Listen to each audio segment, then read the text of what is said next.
Tara ka o nasadta na nag-order dahil mig sushi ko og sushi and noodles. Ang tawag niyan is fried noodles, no? With chicken and broccoli. So, mag-use ta og chopstick for today's video kay mga una pod ta og inchik nga pagkaon. In short, pansit. Okay. Pansit na special lamang siya tungod kay na ay broccoli. And apo tay panta magamay, di ba? Nagtunga mi sa akong kauban ni. So, sushi ijang gi-order og agaho pansit. So, nagtunga mi ani tanan. And very busog pod ang mahitabo, no? And yan ang broccoli, lami kayaw. And bintaha ang broccoli ron kay wa gitipid kay tibuok jung broccoli. So nagamit ta og chopstick sa atong pagkaon, no? Feeling lihiro ta at dili dahi ta kamao. Char.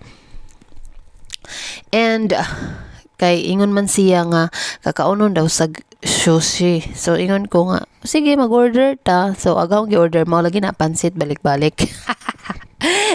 But nice. So maratag correct, no? Nagamit tag chopstick ani balik-balik sigaw gisulti oy.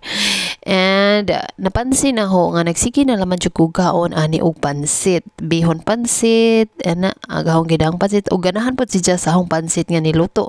Ganahan pod siya mukaon bisag wa mi gamit tuyo, no? And siguro naglihi man siguro ko kay nganong puro na lamang gajud ko pansit akong gikaon and puro gajud manok. Hala ba dya? And kung magkaanak manggani ko, no? Someday, somehow, gusto na hog babae nga kulot og buhok. And dili nang kulot nga ning pilit sa nagajud sa imong anit, no? Kanang kulot nga natural nga nindot. Basta kay ingana nga kulot para sa akong alaga ka kulot. Ganahan kog ingana nga pagkakulot. And by the way, di ay lami jud ang pansit, no? And ang sushi pud lami sad gayo, parisan pa jud og panta. Wow, lami gud gayo ni. And hapit na mabusog, sige mag-istorya ani nga akong kauban diri, no?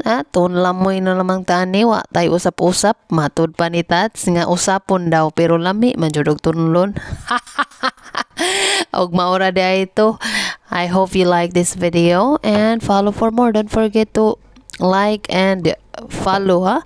Basin ba dya? And ayaw po din kalimting nga mutan-aw kutob mahuman para mukita po ni nga tong video. Hala, ciao!